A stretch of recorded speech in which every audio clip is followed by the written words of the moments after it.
What's up, guys? Welcome back to the channel.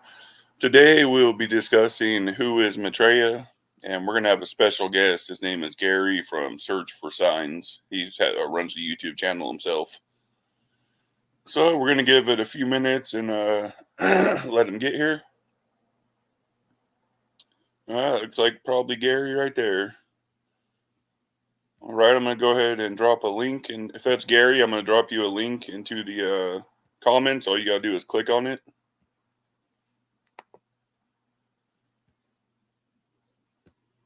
And then I know you said you didn't want to run a camera, so once you click on it, just hit stop camera, and then you can enter, and the camera won't be on.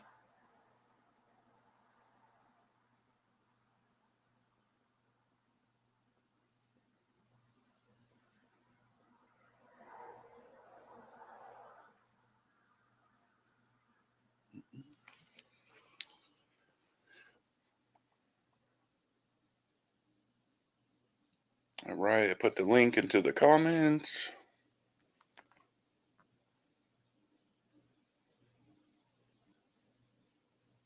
I don't know, that might not be Gary yet. There's somebody here.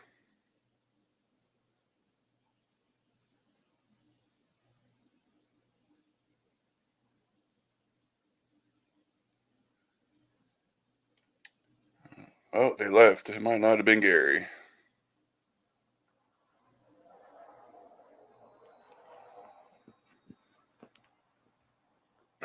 All right, so we're just going to sit around for a few minutes, guys, and let him get here. There we go. Hey, Gary, how's it going? Hello, can you hear me? I can hear you great. How you doing? I'm doing well, thank you. How are you? Not too bad. Out here in California, it's the first cold day, so it feels really cold out here right now. What are you Northern California or Southern? I'm in Northern California. Okay, okay. Yeah, it's kind of Yeah. cold here. I'm in Georgia, so it is this is Okay. the one of the first few cold days that we've had this fall. It's been unusually hot. So Yeah. Yeah, I've heard you say I've watched you over the years. I've heard you say a few times you were in Georgia.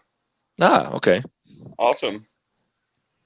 All right. So for everybody who doesn't know, this man's name is Gary. He's from Search for Signs. I'm gonna go ahead and let him introduce himself and how long he's been on YouTube and stuff.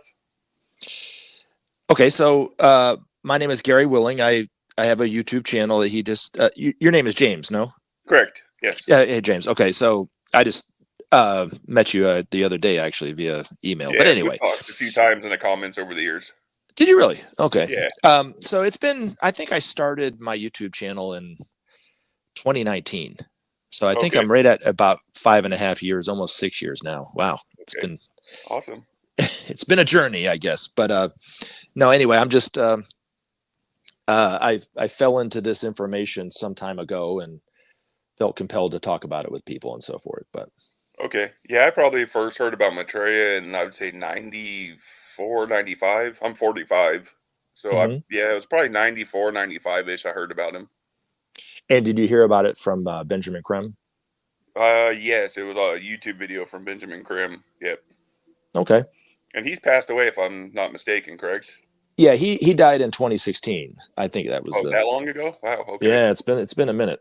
So So did anybody take the mantle, so to speak, for him? Did anybody take his place? no, Okay. I didn't no, think so. yeah, I mean, obviously he was the spearhead of this information, Yeah. coming out, telling people about Maitreya and so forth, the need for peace and those kind of things, and how the priorities of Maitreya and those kind of things. But there was a tiny group of people known as the Share International Group. I guess they're Yeah. still putting that information out there, and then others such as Okay. myself who feel the need to talk about it, I guess. But Yeah, I've seen a few new channels pop up. There's this one mhm. channel that's actually called Maitreya. I don't know if you've ever seen it. It's this girl named Tiffany. No, I haven't. No. Okay, so she says that Maitreya channels her and she answers questions. So I Hmm. went on there the other day and asked her, is it the same Maitreya from Benjamin Kermay? And she said it wasn't. So I was just curious. Well, I mean, teach their own, I guess. I mean, Okay. I don't know what else to say. I Yeah, don't for really sure. buy. I don't claim to channel Maitreya. Yeah. I just James, I truly view myself as just an ordinary person with Yeah. extraordinary information. And I know that's how I presented myself in the past when asked, because people have Okay. asked me if I was taking over the quote unquote mantle of getting this information out there from Ben. But Oh, okay. believe me, if Ben had been asked if I was the one that would take over the mantle, he would have said, yeah, anybody but him. No, I'm just kidding. No, Oh, nice, nice, no, nice. I'm kidding. No, Yeah. he was tough on me when I knew him. So Oh, but you actually met him before? oh, I've met him many times. Yeah, and in fact, Okay. there was a time when he came to Atlanta twice to give a lecture. One Okay. in I was thinking it was 97 and 98. I was just talking to somebody the other day about it. It was actually 98 and 99. So Okay. it's been some years ago. And I Yeah. was fortunate enough to be the one that chauffeured him around. So I was able to talk to him in private many times. Oh, And, awesome. and I would go to the conference in San Francisco every year that they put on. He would come to the States. Um, he would go to New York and then LA and then LA. give a talk in San Francisco. And then that weekend of the San Francisco lecture, he would have a conference that was all weekend long. And it was Oh, okay. it was he had to, you could ask to go. It wasn't guaranteed that you could go to the conference, but Oh, you could ask to go, and then he would say yes or no or whatever. So, but it was usually the same 100 or so people, and then within that time of that weekend, he was very accessible to where you oh, could talk awesome. to him. And so I always picked times when I would have I would always do like one lunch with him where I'd sit down and talk with him and ask him all the questions that I had burning Oh, okay. over the years, but there was times when I asked him, hey, may I sit down? And he would tell me no. And Oh, okay. then I would come back and I would come back again and I would say, may I sit down? He said, sure. So, but Just depending on the day. it just depended on the day, but he was tough on me to the very end. And I know people who didn't like his approach, didn't like the way that Ben talked to them and so forth. And I was probably in that group of people when he was alive. But the last Oh, thing that okay. when I was just telling somebody about this story the other day, but the the last time I saw Ben was in 2010, and that was actually the last time he came to the States, as far as I remember. Oh, But oh, anyway, wow. it was the last time he did the conference himself physically in going to San Francisco, and he was nearly blind toward the end of his life. He couldn't actually Oh, tell. wow. He was a painter, but he couldn't see well enough to distinguish between his paintings. So he was legally blind, and people had to, Oh, his wife or someone else had to kind of usher him around because he couldn't see. oh, okay. And it was a moving story for me, or experience for me, because I had known the man. He had been kind of a Personally, tough, yeah. yeah, and he had been kind of a tough teacher on me. I mean, really tough, calling me out on a lot of different things. The times that I thought that I was like super smart, he would say something in a way that would kind of knock my ego back down and all that kind of thing. And so I've noticed be sometimes when people do that, I think they Mhm. probably see something in you that they don't see in others. Could be the Correct. case too. And but the last thing that he ever said to me was everyone was leaving the conference, and I had this, nobody had talked about it, but I had this feeling that that was the last time I was going to see him. Oh, wow. And the last time he was going to come to the States. For some reason, I just had this nagging sensation that that was the case. And everyone was walking out and hugging him, telling him how they loved him and all that kind of stuff. And there was some tears and stuff like that. And I felt disenfranchised this conference. And so I'm Oh, kind of letting you in on a little personal side of my story. Anyway, so okay. I was walking out away from people. Now remember, he couldn't see me. And I thought to myself, I didn't say it out loud. I just had this thought. I said, he's not going to want to hug me. And right when I said that, he yelled out, where is Gary Willing? Where is he? I can't see him. Where is he? And somebody said, well, he's right here. And he grabbed me by the arm and he pulled me toward him and gave me this huge hug, which he had never hugged me before. Oh, wow. And he said, I love you, Gary. And that was the last thing he said to me. Oh, And wow. so looking back on it, the way that he was with me, he was right in a lot of ways, but he said some things that really got under my skin. I mean, when I knew him, you know what I mean? Yeah. But I always respected him. And the thing about Ben, James, that a lot of people who perhaps think Maitreya is the Antichrist and he's his crony, or think that he's a Yeah. fraud or whatever. Like he's like the John the Baptist for him. Yeah, I've heard that Yeah. a lot. Yeah. So but he never changed his persona, whether it was on stage or off stage. He always was the same Ben. Okay. And so he didn't have Ben that talked about Maitreya and then another kind of Ben. It was always The kind of the same. same guy. He really believed 100% in what he was saying. Yeah, And as you could tell he did. mhm.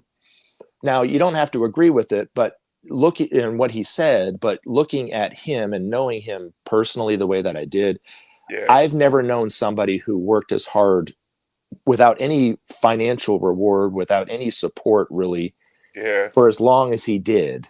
Um, And without, as much money as he put up over the years. yeah, You know, he those didn't get, conferences had to cost money and putting all the ads in the newspapers and yeah, and a lot of it was sponsored by the group, but he didn't get paid personally to travel to these groups. He got paid off of his paintings and the oh, lithos, okay. sales of his lithos and so forth. So Oh, so he would like sell those at the conferences? he would not in a way, I mean, Okay. he didn't sell his paintings, but he every year he came out with a new lithograph and Oh, that was offered to the group, but he was kind of cool about it. He wasn't like a hard sale about it, because there was one time I own a few of his lithos, okay. and we were talking about it. He goes, well, really you only need one, because I had mentioned that I had more than one. And he goes, you only need one, you don't need more than one, because the if you understand the relationship that he had with his master, who we don't know the name of his master as of the recording of this video. His master worked with him with his artwork toward the end of his life, the esoteric artwork that he did. And Okay. the lithographs, if you stand in front of the lithograph, Ben said that it would create a window for his master to be able to see you and send you a blessing or a healing or so forth. And so, that was the reason why he had said, well, do you have one of my lithos? And this Oh, is what okay. him telling me. And I said, well, I had more than this. He goes, really only just one. You don't need to buy more. So he wasn't a hard sale kind of guy, Yeah. and his wife was a retired school teacher in England. So I think they Oh, lived okay. very simply, but he lived very simply. But yeah, the group would pay to have him travel, so he didn't pay out of his pocket to travel. But I know when he came to Atlanta, we didn't pay him any money. We just paid for the advertisements for the Yeah. lectures and so forth. So Okay. Can you anyway, expand a little bit on he doesn't nobody knows the name of his master? Or it's not are you well, talking about a different person than Maitreya? Or yes. So oh, okay. he so my okay so the story goes like this. So Ben was an artist in London, Yeah. and he was kind of in that scene, and he knew about the Masters, but he didn't have a connection. He didn't have any kind of connection to him up until I think the 1950s. So he was born in 22, Yeah. and he worked also with a gentleman named George Adamski, who wrote some books that he had that George Adamski had made claims to have met space brothers from Venus and from Mars. So he had Yeah, kind of so like worked the with that. Ascended Masters. Well, no, not so No? much that, Okay. just what we would consider UFOs or Oh, okay. aliens. He called them space brothers from these other planets. So Oh, okay. he worked with that group. So he knew about the Masters, and he read Alice Bailey books and so forth. Yeah. Anyway, so the story goes like this. He was walking down the street, and this man comes up to him in the middle of the street and says, one of the Masters is trying to communicate with you. And he said, oh, no, that's just no way. And he goes, no, really, he's trying to communicate with you telepathically. And every time he comes to try to send you a message, it simply bounces off of you. And he didn't believe it at the time. He didn't believe that he was even capable of receiving a message from the Masters in that way, because it takes a certain stage of evolution to be able to do that, but also it takes training to be able to have that kind of ability. So he didn't know anything about that. He didn't believe it when this person just happened to approach him. Yeah, who But would if someone just randomly walks up to you and says, yeah. So the guy said, no, I can assure you that someone is, a master is trying to communicate with you. And if you do such and such and such and such, and Ben was never allowed to say what that such and such was. yeah, I think That the only thing I that heard him say was he was told to go to a bridge or something. that's after that was how the message was first received. So Oh, whatever okay. it was that he was doing wrong or what he needed to do differently, he wasn't able to tell anybody. He has a confidential uh, Yeah, with his master. Anyway, non-disclosure agreement, basically. I guess a spiritual non-disclosure Yeah. disclosure. Anyway, so to go to a bridge, and he said it was in London, and typically during the day it was pretty busy, and at night it was pretty quiet, and not very many people crossed the bridge. But he was supposed to be there at like 9 o'clock at night or something like that. And Okay. he gets there, and across the bridge is a car, and he walks across the bridge, and he sees some people in a car, and one of the persons in the car was the person who approached him on the bridge, approached him on the street. Oh, I'm sorry. I take that back. So he was getting out of the shower. I skipped a step. I'm sorry, James. So he was All in right. the shower, and this message came through him that he said was louder than his own voice in his head. That Okay. said, only thing it said to him was, go to such and such a bridge at such and such a time. That's what it was. And then he Yeah. went to that bridge at that time and saw the car. And he said the whole thing kind of started from there. And then his Okay. master trained him for, I don't know exactly how many years, but upwards of 20 hours a day to be able to receive messages and also send messages telepathically to his master without Okay. too much distortion. And, one of the ones that he told a story about his master that was kind of funny was he was working in this park in London. And at the time, and his master was working with him on something, and he had to go pick up his mother-in-law at the tube, as they say in England, right, or the train station, as we say here Okay. in the That's States, funny. right? And he said to his master, he goes, I gotta go. And his master said, no. We got time. Trust me, we're all good. So he had to work with him on a few things. And then he said, okay, now's the time you probably should go. And he goes, but I have some shortcuts. He goes, the last time I was in London, I can tell you how to get there, and it might be a little quicker. So they're driving and he's giving them directions to where the tube is from where they were. And he said, okay, make a left here. And Ben says, nope, it's a one-way street going the other way. And he goes, that's weird. The last time I was in London, it was a one-way street going this way. He goes, okay, fine. Just go down the block and to the left and da, da, da, da, da.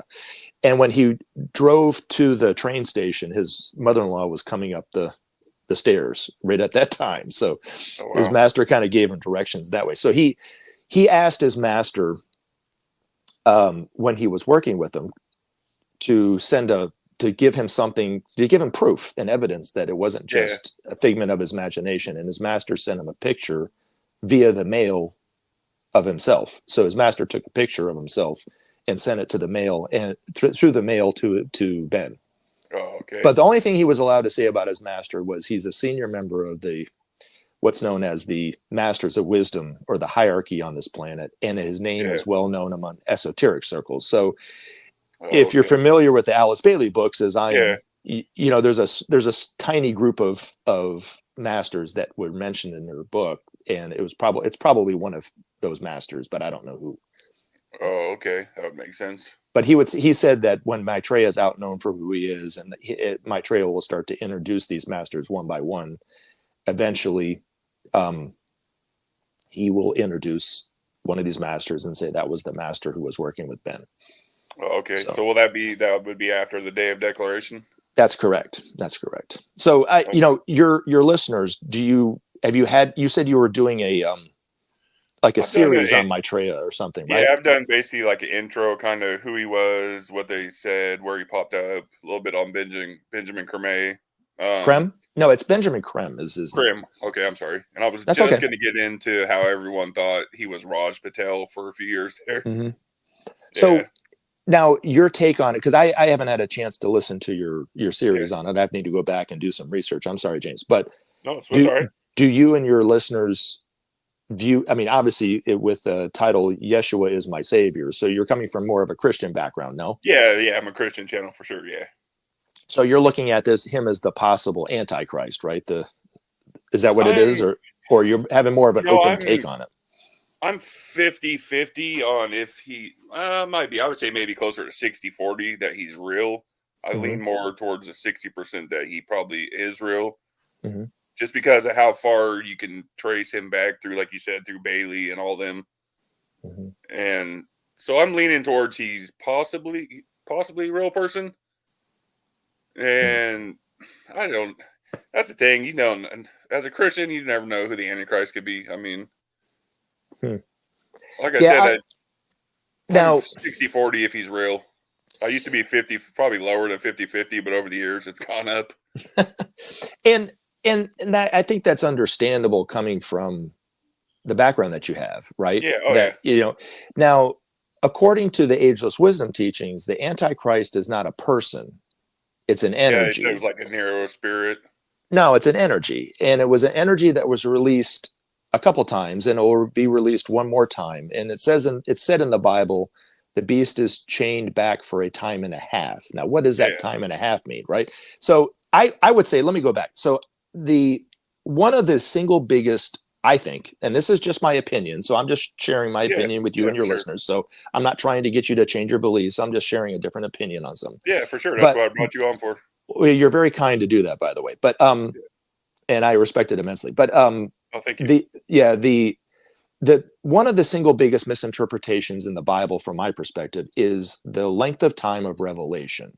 Okay. Most Christians that I have talked with think that revelation is a time of what, 7 years of Seven tribulation year or whatever, right? tribulation. Yeah. And according to the ageless wisdom teachings, and I only say that because I'm not claiming that I have the ultimate authority on this Yeah. interpretation or anything. I'm just sharing information with you, and you can believe it or not. Yeah. Yeah, for But sure.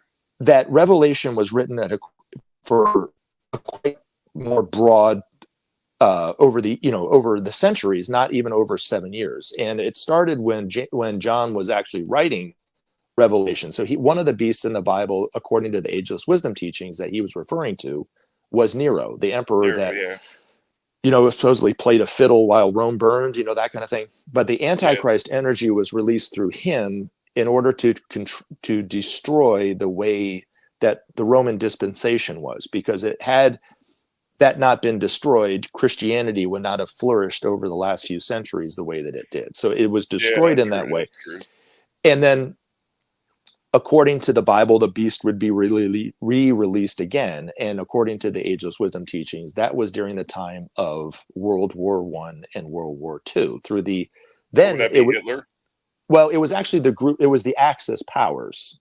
So Okay. it could be said that Hitler was the face of the franchise for sure, but Yeah.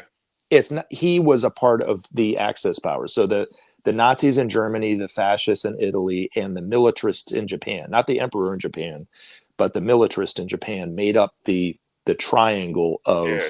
of the Axis powers, right? And Yeah. that energy was re-released through them, and then will eventually be released again. I think it's about 3,000 years from now. So that's Okay. the beast is chained back for a time and a half, meaning a cosmic cycle and a half. So the age of Aquarius plus half of the age of Capricorn. Oh, Now, okay. when it comes to cosmic ages, um, there's a lot symbolically written in the New Testament about the cosmic ages, which we can get into it, eventually if you want to. But Yeah, that's no problem. it's like the fish was a symbol that was used to represent the age of to represent the constellation Pisces. Now, Pisces. Yeah. when I see the constellation Pisces, I don't see a fish, but they must have been on shrooms or something. And when they looked up at Yeah, the you never sky, know back then. yeah, exactly. They saw a fish, and that's how they communicated. Just as with the constellation Leo, they saw a lion or whatever, Yeah. right? And there's a little tiny little, as Ben would say, a little vignette in the Bible right before the Last Supper or the Lord's Supper. Jesus turns to his disciples and says, "Follow the man carrying the bucket of water up the steps and thus prepare the feast," or something. There's different interpretations of it, but that's Yeah. basically, it's written in that way. It was a woman in one and a man in the other. And of course, the water carrier is the symbol for Aquarius. Yeah. And so I always kind of pose the question on my channel, James, was he just simply giving directions to where the Lord's Supper was, or was there some other symbol and symbology behind what he had said? And that's where I think he was talking about the coming time of the age of Aquarius, which is Now happening here now, actually. we just went from Pisces to Aquarius. Yeah. Correct. So now the one question that I didn't get to answer yet for your listeners is how I came across this information, which Yeah. was, so I don't know. Have you had a chance to listen? And it's okay if you don't have to tell me yes if you didn't, but have you listened to the My Maitreya Experience playlist that I have? Because I have all my experiences with Maitreya kind of cataloged on my channel. It's a possibility. Like I said, I've watched you over the last couple years. I've watched Uh, quite a few videos, so I probably have seen one or a few of them. to him. Yeah, Okay. So the I didn't know about this information really. I kind of stumbled across it in the same way. But what happened was before I knew anything about Maitreya, knew anything about Benjamin Creme or miracle signs or anything like that, I was not looking for any miracle signs in my life or thinking that they even happened. yeah, I'm a musician, and I was lucky enough to tour Japan with a group out of Philadelphia called the 3 Degrees. I have heard you say this before. Okay, but my Okay, listeners and haven't. yeah, okay, and so when I was there, about halfway through, I think it was in Osaka. Yeah, it was definitely in Osaka. I was standing backstage with the group, and there was 3 women in the group, and I was one of the backup musicians. So I was the man wearing black, with the drummer and just kind of, Yeah, that kind of thing, right? So nobody really knew who I was. And this woman came in and was asking for their autograph, and she was so excited. And of course, as every Japanese person does, they bow and they, bow several times, and that kind of thing. And then she looks at me and she hands me the piece of paper and a pen, and I was like, nah, you don't need my signature, you don't need my autograph, right? And she kind of insisted and kind of pushed it my way. So I was getting ready to put pen to paper, and I was thinking about what could I say? I don't know Japanese, and this lady wasn't yeah, speaking any English, right? So I just signed a peace sign, a heart, and a happy face, and then I signed my name really messy. And then somebody else asked me for my autograph, whether it was that night or the next night or whatever. I can't really remember. It's been so long, but I had maybe not every night, but I had a few people ask me for my autograph there. And I'm starting to feel kind of like, hey, you know what? I'm making it, man. I mean, yeah. nobody knew who I was. Now people are asking me for my autograph. So it was my childish ego got in the way in that regard. But when I got back to Atlanta after the tour ended, I got back to Atlanta. I was not familiar with Atlanta because I had just moved here and I didn't have a lot of contacts and friends here. I was just trying to make my way and so forth. So I Oh, didn't okay. tell anybody about signing my name that way in Atlanta at all. I might have told my mother who lives in South Carolina, but that was it. You mean in Japan? It's how I signed my name in Japan, but I didn't tell anybody in Atlanta that I Oh, signed my okay. name like Yeah, I that. see what you're And saying. so it wasn't like somebody could have written it right before I got there or something. But Yeah, anyway, since then I've been at this part of town for wow, probably thousands of times. But up until that point, I had never been in this side of town. I was totally lost. I was supposed to meet somebody which would have been about 5 or 6 or 10 miles away. I don't know the exact location, but it was a good ways away. That's how far lost I was before Google, before everything else. This was back in like 93. And so I pull it into a gas station to call this person to let them know that A, I was lost. B, how do I get there? And C, I'm going to be late. Right. yeah. So I put the quarter in the phone, getting ready to call him. And I look at the graffiti on this phone. It was just covered in graffiti. And there was this one that kind of caught my eye because it had my name in it. And it said, to Gary. There was a heart sign, a peace sign, and a happy face. Oh, It wow. said, it said, still alive and well. And there was a cross, and it was signed the Christ, like a signature. Oh, okay. Now, I've told this story many times over the years. And when I've told people this, a lot of times they'll go, wow, you must have been blown away. But you know what my thought was, James, at the time? What's that? I was like, who's Gary? He signs his name like I did in Japan. Yeah, And because I you just didn't got know about Maitreya at the time, no, huh? and exactly. And I got in So my that car would and I be drove away. I never took a right. picture of it because we didn't have pictures on our phone, cameras on our phone. I ended up coming back a year or two after that, and the phone had been removed and all that kind of stuff. So I have no way of proving what I'm telling you in the story, but it did happen. I can Yeah, promise you that it did happen. yeah, I believe Again, you. I didn't know anything about this information, wasn't looking for something, and then I stumbled across one of Benjamin Creme's books at a Okay. bookstore. A friend of mine drugged me to this bookstore for himself, not for me, but drug me to this New Age bookstore because he wanted to get a book.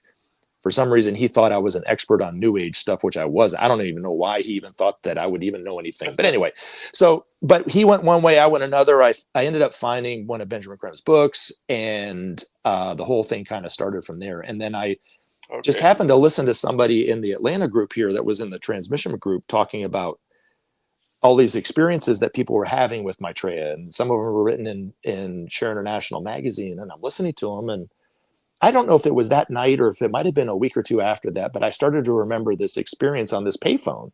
Yeah. And so I mentioned it to her. Her name is Phyllis, and I mentioned it to Phyllis, and her eyes just lit up, and she goes, "Oh my gosh." I said, "What? Do you think that might have been something?" And she goes, "Oh yeah." So she ended up calling. She was the one that called Ben to ask him if it was Maitreya, because you were able to ask him, and then he would ask his master. And there was times that I asked Ben over the years, and he would say, "No, that wasn't Maitreya. That was just an ordinary person." Oh, okay. So he didn't say yes every time, but that time it was. And then I remember not long after having that experience confirmed from Benjamin Krem, I remember experience when I was in elementary school, and I was sitting with my classmates eating lunch. Excuse me. Anyway, so we're sitting there at a table that's kind of on the way out of the door, and the special needs kids were coming kind of past my table. And the special needs kids were all teenagers still in elementary school. And I had known those kids for a couple, 3 years, and they were always the same kids. But this one day, there was this blonde kid who did not appear to be special needs. He appeared like a regular person, but he was Yeah. just walking with that group. And he was bouncing like he was super excited. And I just remember he had blonde hair. He looked about my age, which would have been the third grader, whatever that Yeah. is, what, 10, or 11, I don't know. Anyway, Somewhere in there. but the eyes were exactly the same as the picture of Maitreya's eyes in Nairobi, Kenya. From what I remember, they looked just like his eyes. Yeah. And so he was walking behind me, and I see him coming right toward me. And then he starts grabbing me by the shoulders, and he hugs me, and he swings me from back and forth. And he goes, my brother, it is so good to see you again, my brother. I love you so much. I missed you so much," is what he said.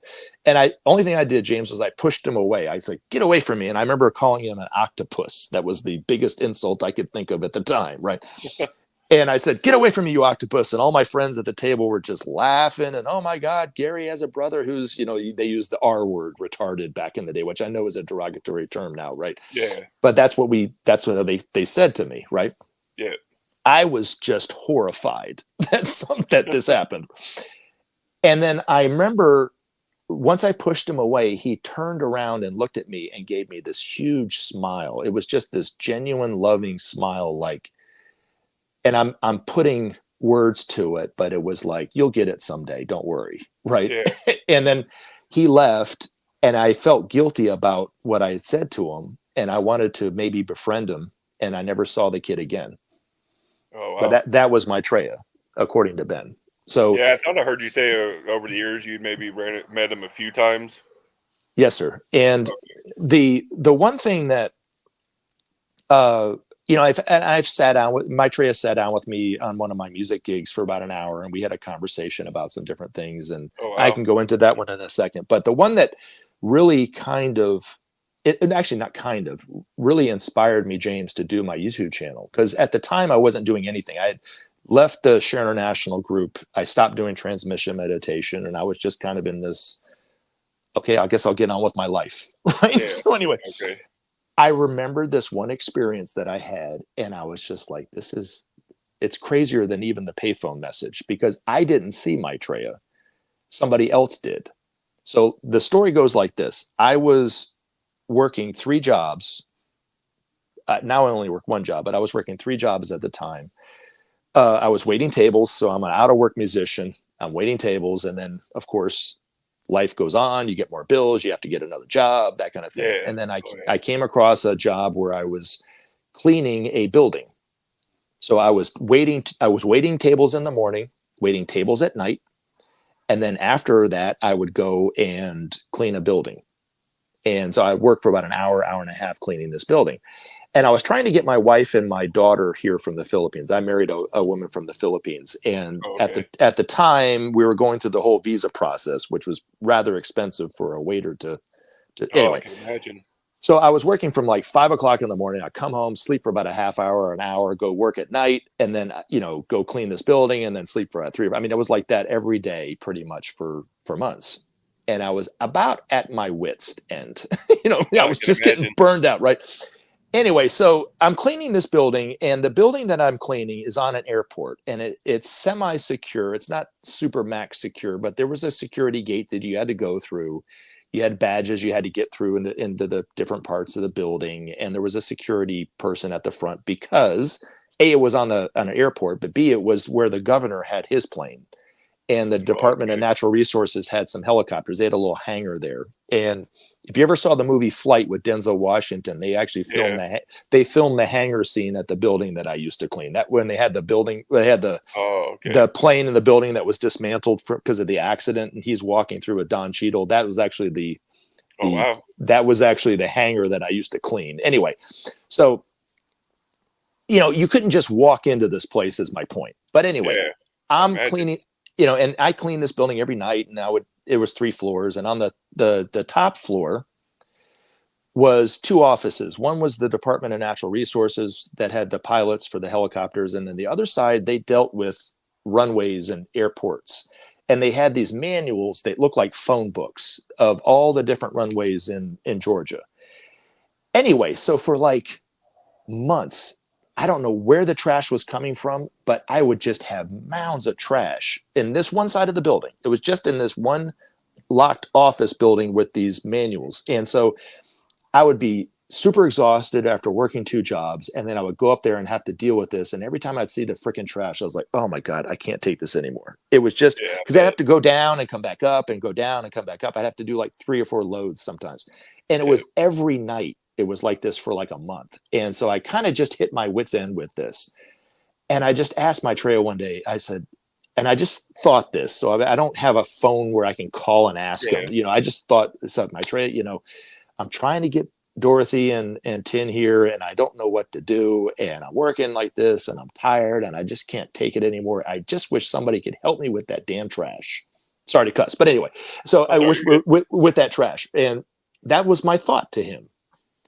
So then, like a week later, I'm dreading the trash in that side of the building, and I go up there, and there's nothing. There's not one bit of trash in any trash can in that office. And I was like, well, that's Wow. weird. Maybe they were out of town maybe they were out of office that day. And then the next day it was going on for it went on for 5 days, Monday through Friday. And by the time I got through Friday, I was like, man, I saved like 15 minutes. I mean, you know what I'm saying? And it just made all the difference in the world for me. It got me over the hump. And I was Yeah. like, wow. But the whole time I had forgotten that I had asked Maitreya for help. And what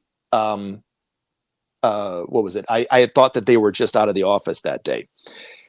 So anyway, that was in December of 2009. Okay. And then in January of 2010, I'm cleaning this building, and I go upstairs, and the woman that ran that side of the office with all the trash was coming out. And remember, I told you that you had to scan yourself in and out of the offices. So Yeah. you had to scan yourself in and out of the office. So she comes out and she goes, hey, look, Gary, I left my badge on my desk. I have to go to the bathroom. Don't lock the door so I can get back in. I said, sure, no problem. And she goes, make sure you tell your helper to not do the same, to not lock the door either. I'm like, what are you talking about? I don't have a helper. And she goes, Oh, wow. yeah, the guy that helps you out from time to time. And I went, I don't have anybody that helps me out from time to time. Now she's actually getting kind of worried. Like, okay, now Yeah. I saw somebody, and why is he in the office, right? So I said, when did this happen? And she talks about the week in December. She Oh, wow. goes, well, there was a week in December. This guy came in and he got the trash. And I said, what did he look like? And she goes, well, he was an older guy. He was African American. He was very polite. He came in, said hello, grabbed the trash, and left. I was like, Oh, wow. okay, so Carol, I was like, and she goes, Gary, I swear to God, somebody did. I said, Carol, it's okay. And I at this time, I was like, okay, maybe that was Maitreya. I asked Ben, and he said, of course it was. But Yeah. and then when I asked Ben, I said, did he help me clean the building? He goes, no, he didn't help you clean the building. He just got that little bit of trash because that's Oh, all you nice. asked. That's all you asked for. So Wow. when I started this channel, I wanted to tell this story, and I could not remember this woman's name. I was like, what is her name? And I just wanted to make it personal, James, and use her name. So Yeah. I asked Maitreya, by looking at the image of the hand of Maitreya. I don't know if you know about this, but there's The a hand on the mirror. yes, and I Yeah. asked about that, and Maitreya said that was if you had to ask him for help, that's the best way to do it by looking at this image of his hands. Anyway, so I asked Maitreya through the hand of Maitreya if he could help me remember this woman's name. Okay, the very next day she comes into where I work, Oh wow. and I was like, "Oh my God, you're what is your name?" And she goes, "Carol." And I went, she had no idea. I never told her why I was so excited to see her and all that kind of stuff. But the very Yeah. next day I saw her. Oh And then wow. I recorded the video. But that's when I was like, I really got to do this. There is something to this information. And I always believed it, but I was starting to kind of doubt it myself. Like, well, because I hadn't really seen anything Yeah.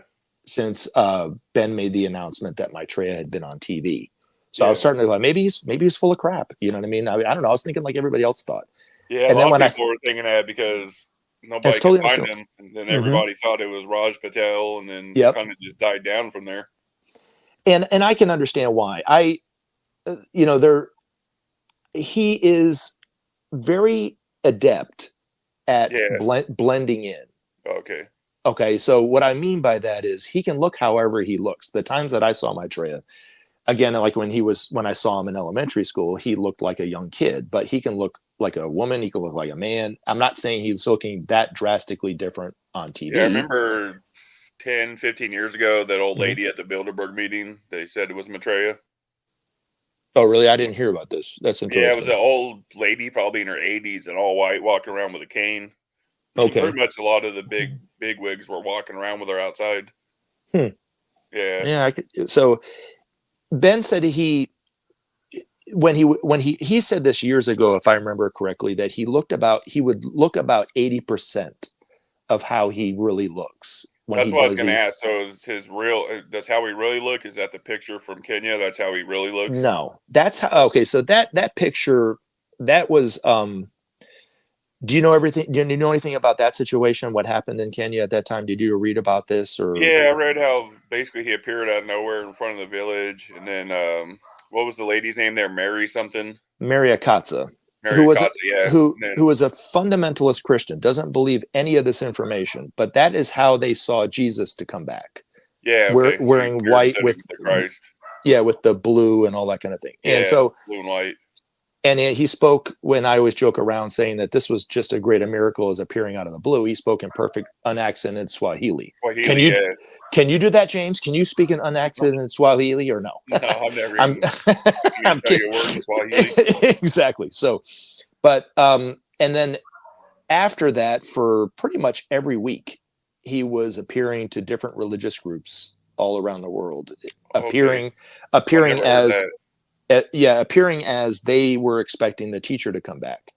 So Oh, if they so were it'd be like the fundamentalist Christian, Buddha, the Mahdi, the Krishna. correct, yeah. Okay. So and then the only evidence that we have that I've heard of since then, since then happening was there was a group in Dallas who put out an advertisement because apparently he had appeared in a church in Dallas somewhere and they didn't know Oh, exactly where. So they put out the group in Dallas that was a part of the Share International group put out this advertisement. Has anybody seen this or heard about this gathering? Now Ben eventually advised against it because he said that the people in this church, it was their job to go to the press on this. And he said some people did, but the press just kind of poo-pooed it, but most people didn't yeah. want to talk about it. So anyway, but this one group did until Ben told them not to do it. And they did receive a call. The lady's name is Betsy Whitfield, and I've actually interviewed her several times on my Okay. channel. But she got a call from this woman out of the blue who said that she was there at the church when it happened, and she said they were all blown away. They thought it was Jesus, He just appeared out of nowhere, like in Kenya. just like Kenya, yeah. And she said Okay. that the church elders really got together and convinced the congregation not to talk about it with anybody. But she said, Oh, she goes, okay. I felt like I needed to tell somebody. And then when I saw this advertisement, she was, she felt like she had a way of kind of getting it out to the world without anybody knowing. So she had told Betsy that had happened. But the only one that was really recorded in the news was this one in Nairobi, Kenya. Yeah, and then I've heard a handful of people say they've seen him in person. Like Kathleen Keating said that he appeared in her backyard one day. Who I don't know if you know the who Kathleen fundamental Keating is. now is refresh my memory. Maybe I do. So I don't know if you remember Art Bell back in the day, the Art Bell show. Oh, okay, yes, sir. So Kathleen Keating was supposedly putting out information about Maitreya, and then she said one day he appeared in her backyard, basically right in front of her. And then Interesting. yeah, and then she So, pretty much disappeared for years, and she started getting back on YouTube like a year ago, maybe. okay, I'll have to look her up. Yeah. I've heard that name before, but I was thinking it was somebody else. I'm sorry. Just check out the Art Bell interview she did. It's like an hour-long interview. She talks about meeting him and all kinds of stuff. It's pretty interesting. You know, one other thing that Benjamin Krem said at his lecture back in the mid 90s, there was an article in Times Magazine, and it was entitled, "Do You Believe in Angels?" Okay. And they did a study, and they did a poll of, I don't know if it was just Americans or people from around the world, but of several thousand people who not only believe in angels, but believe that they've had an encounter with an angel, whether it was being saved from an accident or an actual meeting with an angel. And according to the Ageless Wisdom teachings, anytime somebody has an encounter with a quote unquote angel, it's one of these masters. Oh, now, okay. these masters, through the law of recognition, might appear as a winged creature like you would expect an angel to look. But most of the time, they look like a normal person. Times that I've seen Maitreya, I mean, he could walk in a crowd and nobody would know the difference, of anything, right? So, but the fact that out of this 1,000 or so or 2,000 people that were polled, I mean, it was significant. It was like 80% of the people said, "Oh yeah, I've had an experience with something like that." Where they might have been in the hospital and somebody comes by and comforts them, or there was all these different experiences, right? Oh yeah. So, and he said, he goes, out of that group of people, the majority of them actually had experiences with these masters, but don't know anything about the masters. So it's not a question of believing anything or not believe. People get so caught up into belief, James, that they fail to realize that really in reality, we're all one. And these masters are here to teach us that we are one, that we're not so different. So just because you're a Christian, you're very much the same as somebody who practices Buddhism or practices Judaism or Hinduism or whatever, right? We're all cut from the same cloth. Yeah. As Ben used to say, being from Scotland, we're all Jock Thompson's barons. That's what he would say. It's a Scottish phrase meaning we're all God's children, Oh, okay. And so, but yet there's these divisions, right? Now, the other thing too that we could talk about too is the state of the world today and why are we experiencing the problems that we're experiencing today? And I've said that there's two things out there, I think, that are really showing humanity the unity and the oneness of humanity. Okay, so one are the many miracle signs. Ben talked about them for decades. Miracle signs that had like crosses of light in windows, the Norway spiral, weeping icons, the Hindu milk miracle, people in the Middle East cutting open fruit and the seeds spell out Allah or God or Allah loves you or whatever it says, and different other miracles in the Middle East that are kind of different from the Christian miracles and so forth. And then people who aren't practicing a religion such as myself, who've had an angel experience or whatever, right? Yeah. But they're really teaching humanity that we are one, because if they were just happening for one particular group, like the Hindus or the Muslims, well, then they could say, well, we got it and you guys got it wrong, right? But they're happening to Christians and atheists and everything, right?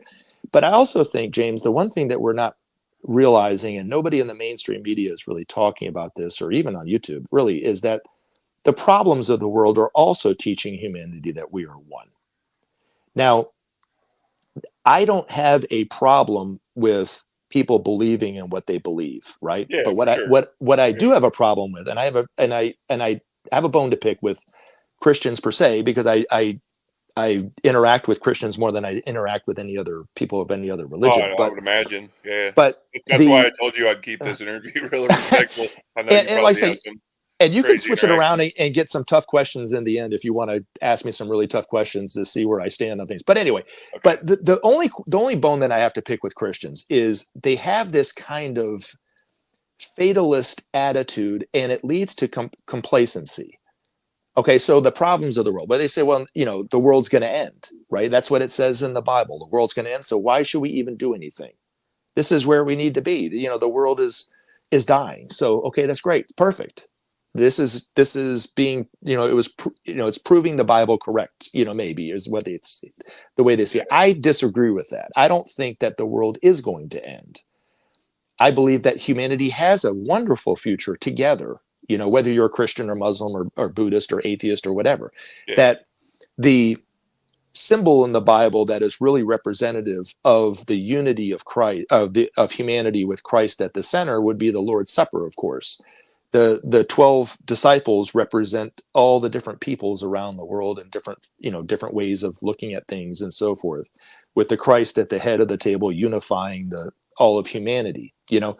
And so I see a very hopeful future for humanity. And the problems are just something there that we have to work on together, and it will bring humanity together in a way that it can't possibly imagine. So I have to bite my tongue a lot of times, but inwardly it does gnaw at my very core when people say, well, that's fine. No, it's okay if the world goes, just destroys itself. Like what? You know what I'm saying? Yeah, it's even as a Christian, that's a crazy viewpoint to have, I think. Yeah. Yeah, and it's a real cop out, right? Yeah.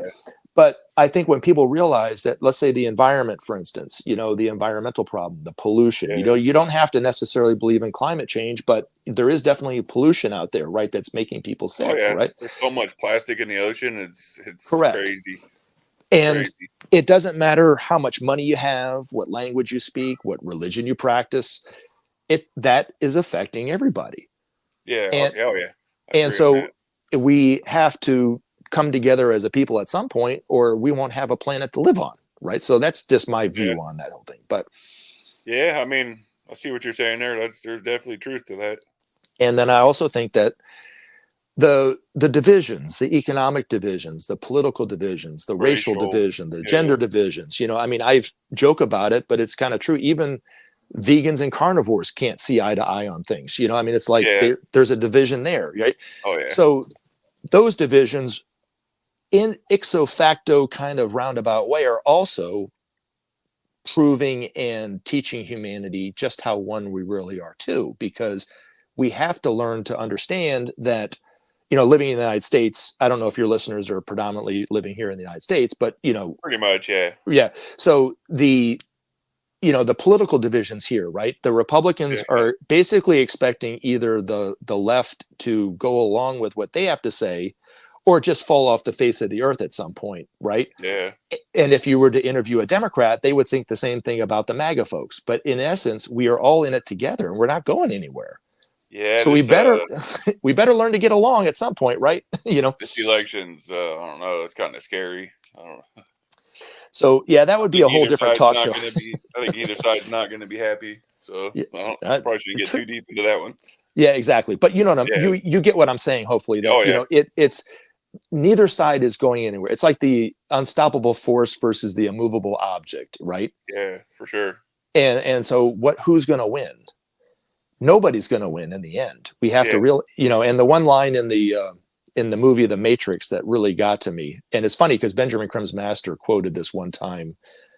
Somebody wrote an experience that they saw this homeless Rastafarian on a bus, and he was speaking a lot of truths, and one of the ones he said was the same thing I'm about to quote here. He goes, "It says in the Matrix, I'm only concerned about one thing, the future, and I know the only way to get there is together." Right? Yeah. And that's so true. There's truth to that. So Yeah. anyway, I went Yeah. off on a tangent. I'm so sorry, but No, it's fine. I don't try to talk over my guests. I hate when I watch channels and they're just you can't hear because they're talking over each other. So I let people go as long as they want. I found you to be a delightful host, to be Oh, thank sure. you. Thank So you.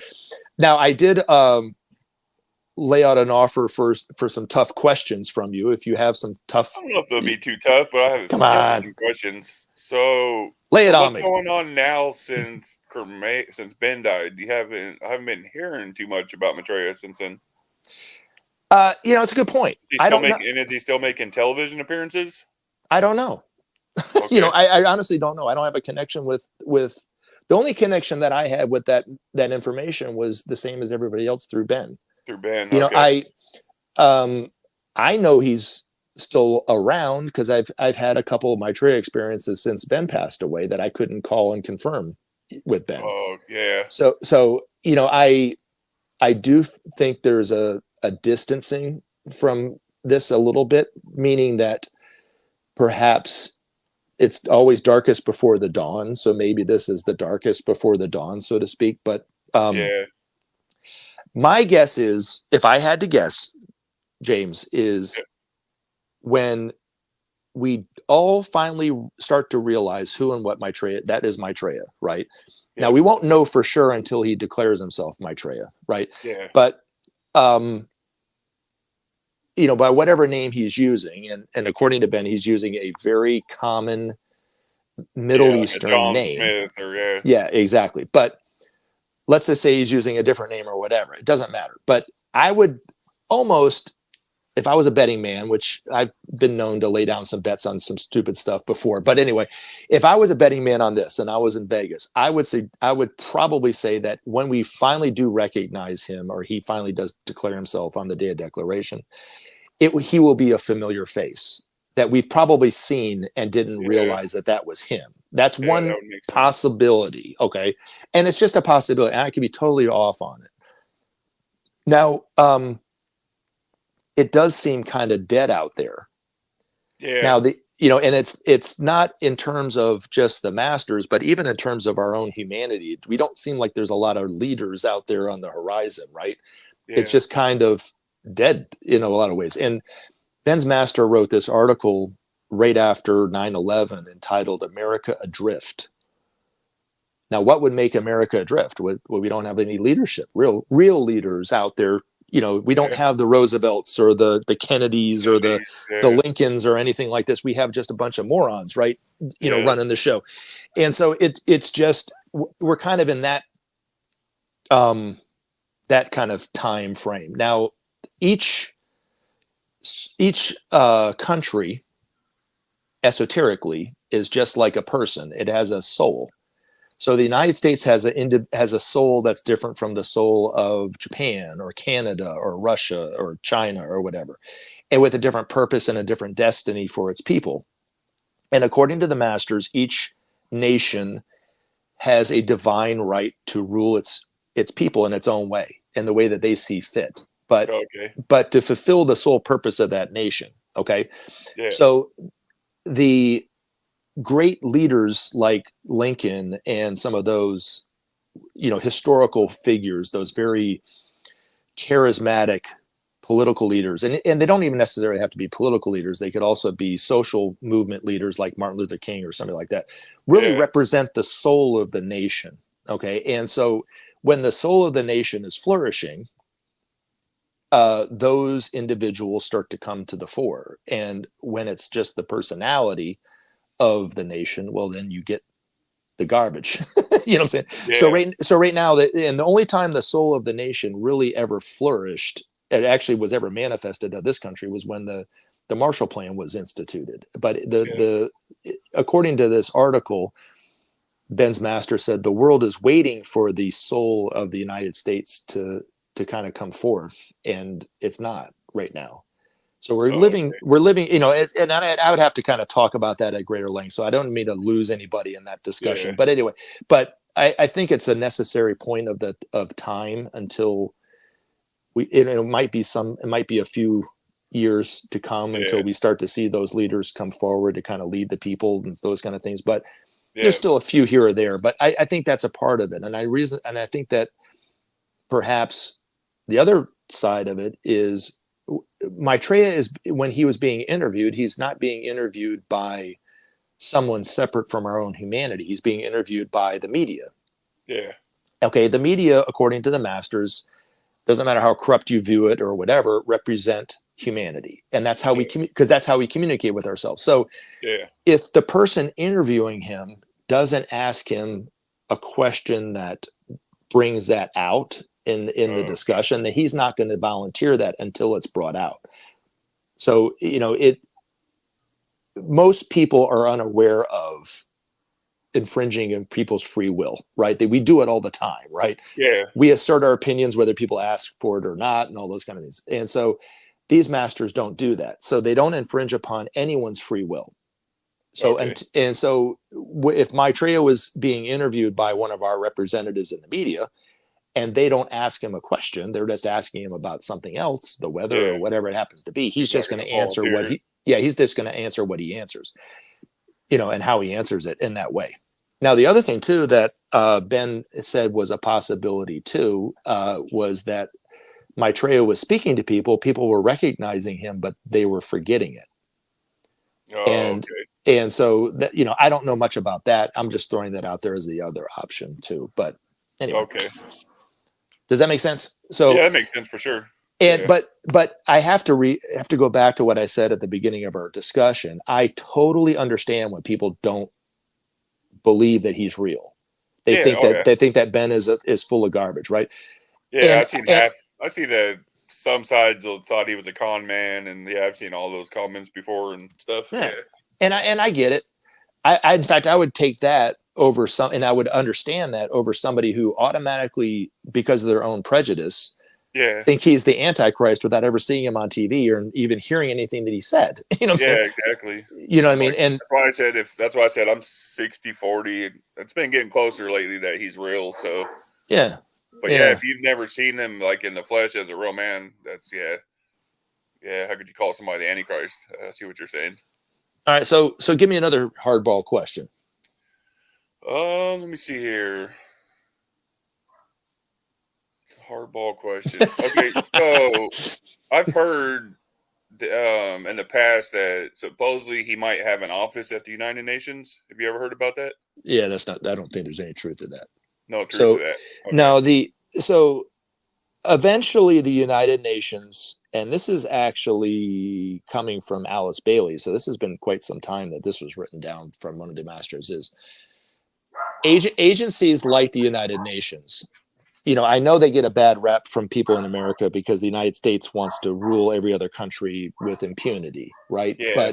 But it's really the United Nations is a forum for countries to air their grievances out Yeah. politically, but yet not militarily, right? And Yeah. For so sure.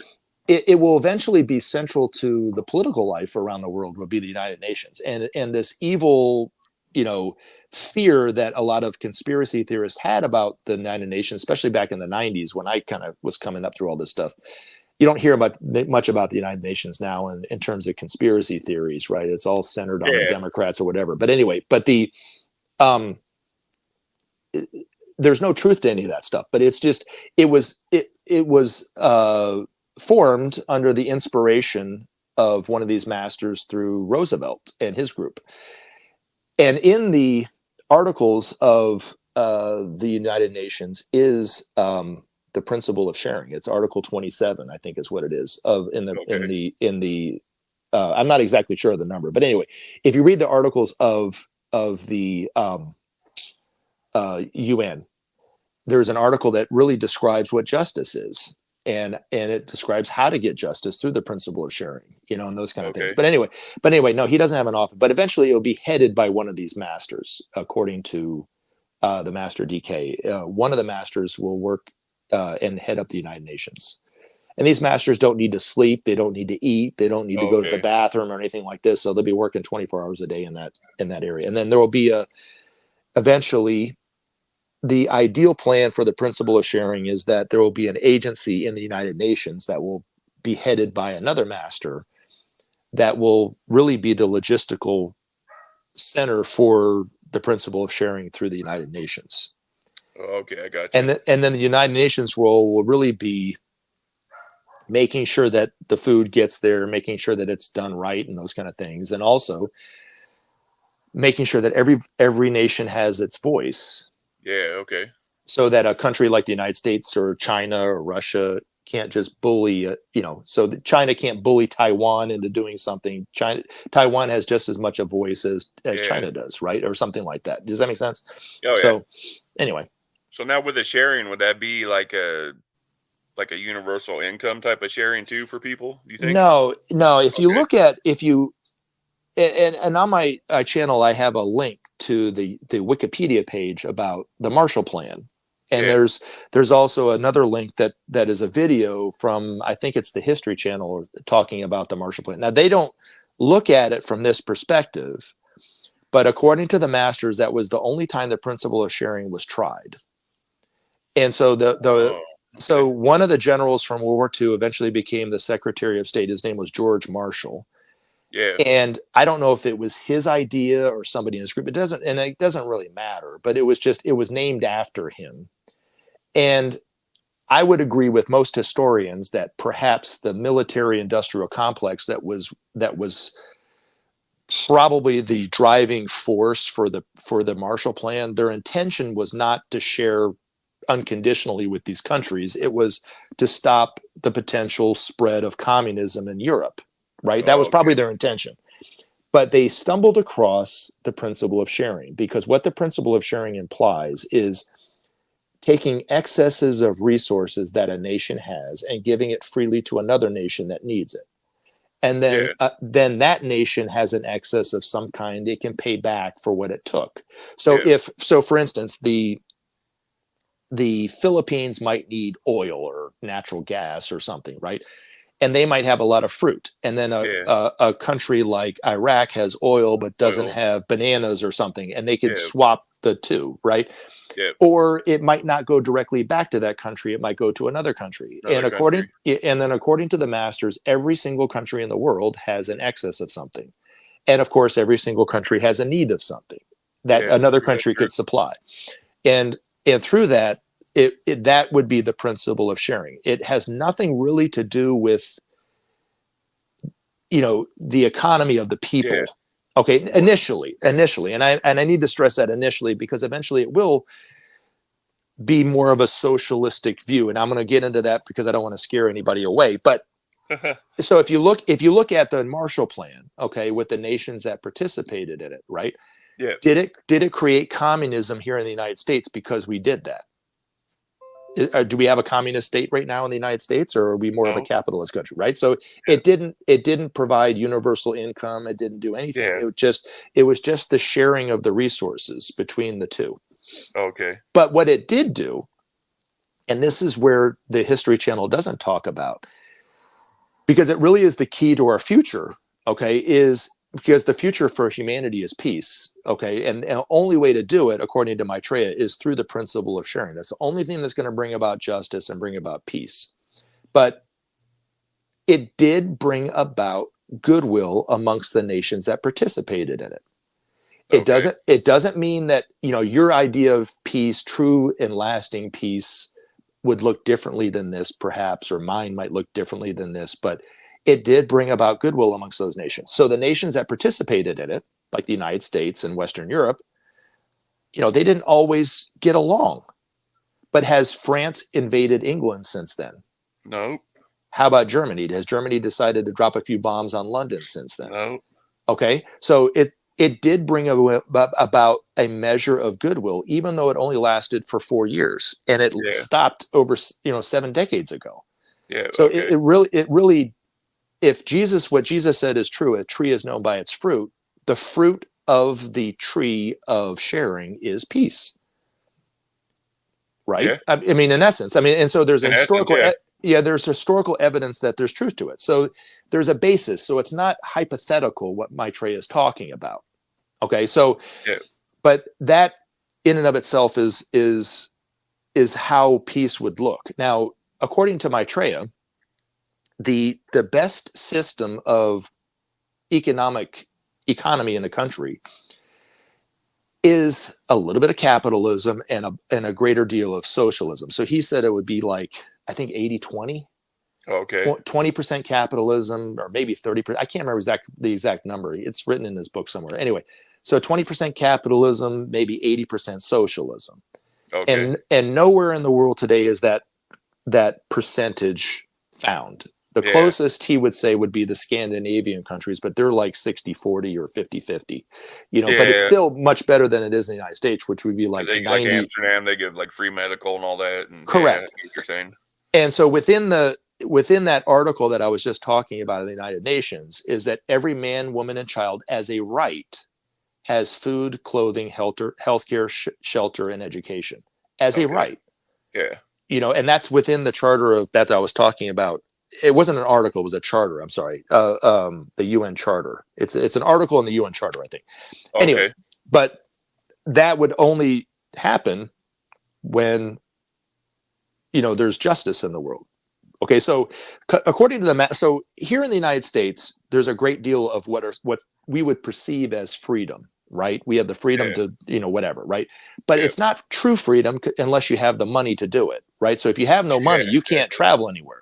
But if Yep. you have all the money in the world, you can go wherever you want, whenever you want, at any Yeah. time, right? There's nobody telling you can't do that. Yep. Now, in the communist countries, there's a greater degree of justice. It's not true justice, but there's a greater degree of justice with the sacrifice of freedom.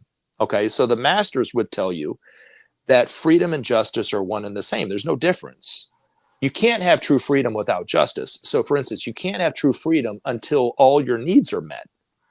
So, if somebody's literally starving to death, which happens in our Oh yeah. world today, right? Oh yeah. How can they know God? How can they study about God or the relationship that we have with God when you're literally starving to death? You can't. It's an impossibility. You can be poor, and there's nothing wrong with being poor, right? I've been poor in my life, you know what I mean? And I've been Oh yeah. fine, but I've Yeah. also had my basic needs taken care of. I had shelter, I had Yeah. clothing, I had food, Food. right? And some Yeah. kind of medical care, right?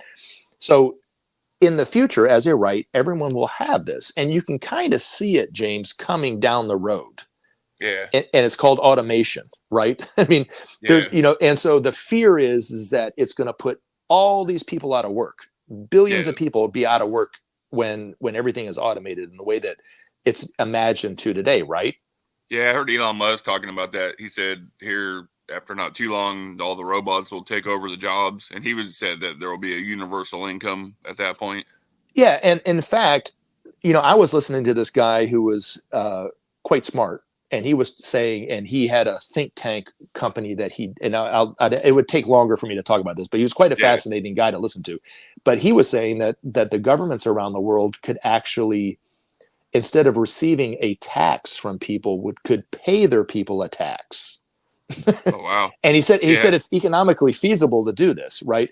So Yeah. according to Maitreya, if you want to be an entrepreneur and you want to make them, this is at least initially why we have money, right? Eventually there won't be a need for money, but Yeah. at least initially, capitalism has its place, but right now it's really like a monster. It's Yeah. like it's like a cancer. It's Oh yeah. not it's not the people's needs aren't being met. And so Not at all. to get back to the discussion about the ages, right? The cosmic ages, right? Well, the society that we have, the systems that we have in place, the economic, political, social systems, just to name a few, were all based on competition, which came from the energies of Pisces. So all those systems that we have in place today are all because of the energies of Pisces that allowed them to be built. So competition, greed, individuality were all part of the purpose of the Piscean age.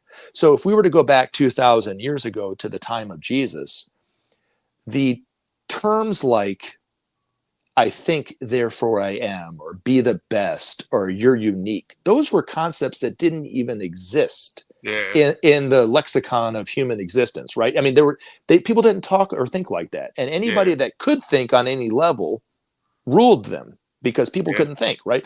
We were basically herds, right? We kind of clumped together and kind of compatible thought, but that was basically it. It wasn't, there was no YouTube where you could just Look up spout stuff. any Yeah. opinion that you had, right? You know what I mean? Yeah. Now we're at a time in human existence where everybody has an opinion. everybody thinks that their opinion is better than everybody else's, but yet Yeah, that's for sure. it all came from and all sprouted out of the age of Pisces, which wouldn't have happened if it had it not been the release of the Antichrist energy through Nero that allowed all that to kind of take place. Now we're moving into this new age of, and I know there's a lot of misconceptions about the new age and everything, which is understandable. But anyway, the age that we're entering into, the age of Aquarius, has totally different qualities of energy.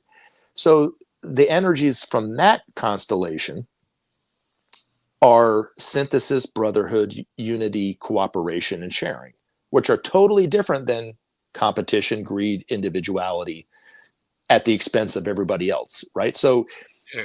that's why we're having the problem that we're having. So you have roughly half of the world, the population is starting to respond to these new energies, and roughly half is responding to the old energy. But the systems, the economic, the political systems are collapsing.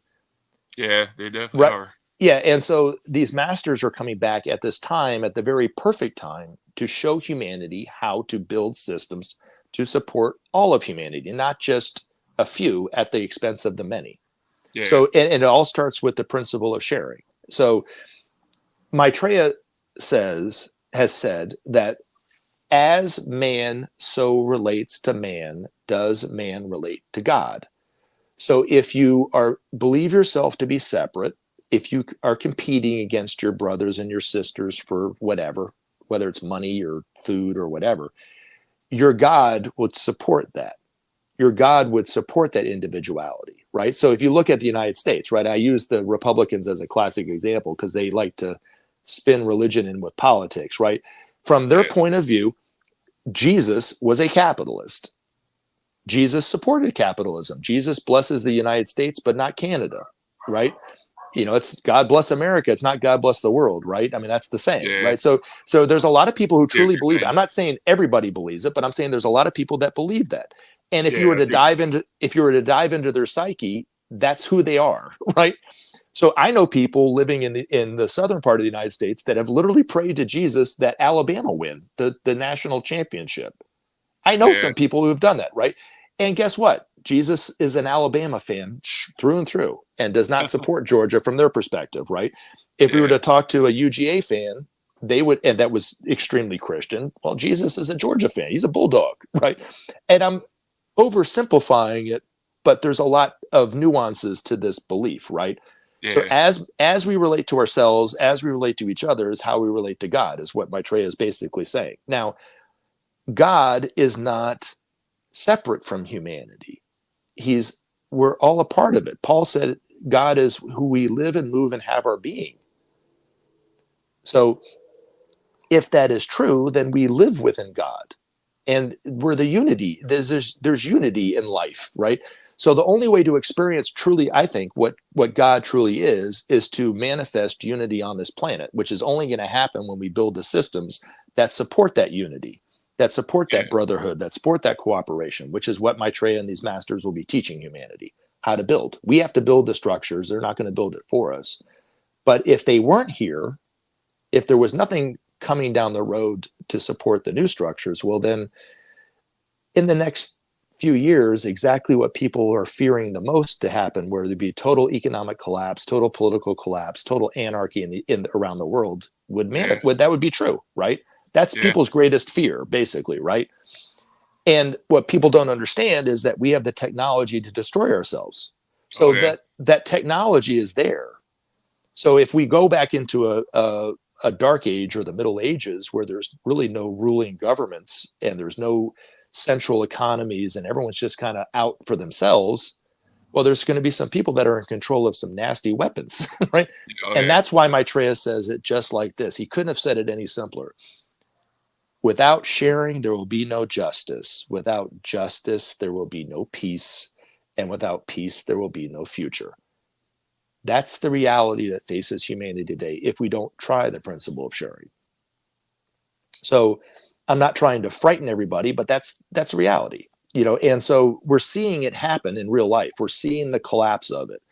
People are are clinging to the old ways. They're clinging to the ways that they believed God to be, it out of their own fear, right? We all are doing this because we don't know what the next step is. But yet Maitreya is saying the next step is quite extraordinary if we just try the principle of sharing. And the example would be the Marshall Plan. It brought nations together. It created trust amongst nations, which is all we need to solve the problem, is trust. We just need to be able to trust one another. If we can just do that, we'll be good. Then we can take another step after that. But we can't do anything until we trust one another, right? Yeah. So the problem of the environment will not be solved until nations learn to trust one another. The only way that that trust is going to manifest is they're going to have to start giving up of some of their hoarded resources with other nations that they exploited from to begin with, right? You know what I mean? So, Yeah. so that's the only way to bring about that trust. And according to the master, Ben's master, once humanity does try the principle of sharing, hunger would be eradicated within a week. I mean, it would be days that it would be gone. Yeah, because Be- they say Queen Elizabeth was worth something like almost $16 trillion. Like, yeah, you know what I mean? So if and it's not just individuals, but I'm talking about just nations, just yeah, giving of their nations. Yeah, of their thing, right? But it would end hunger overnight.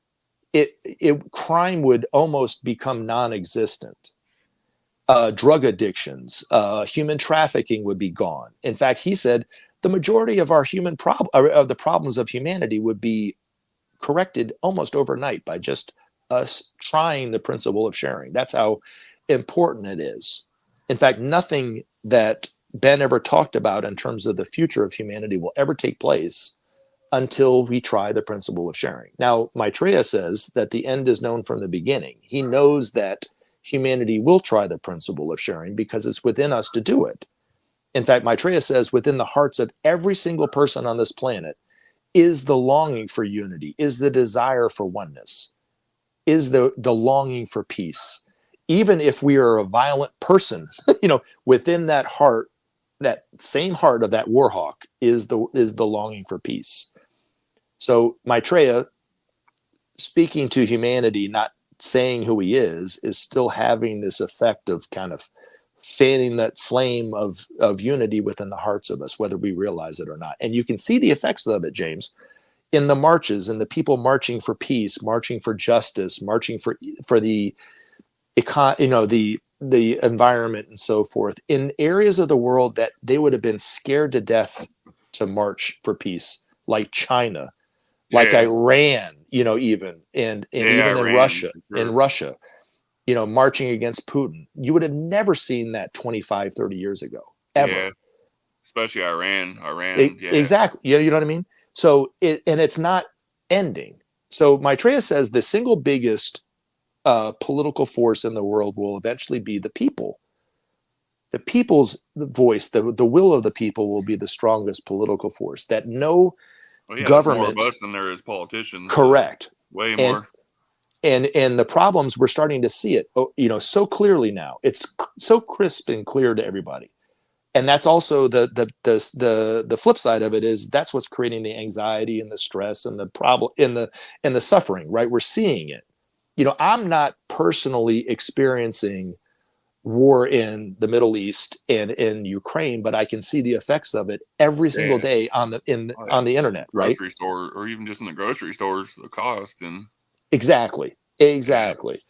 And we're experiencing it together. Remember, the problems are teaching humanity just how one we really are.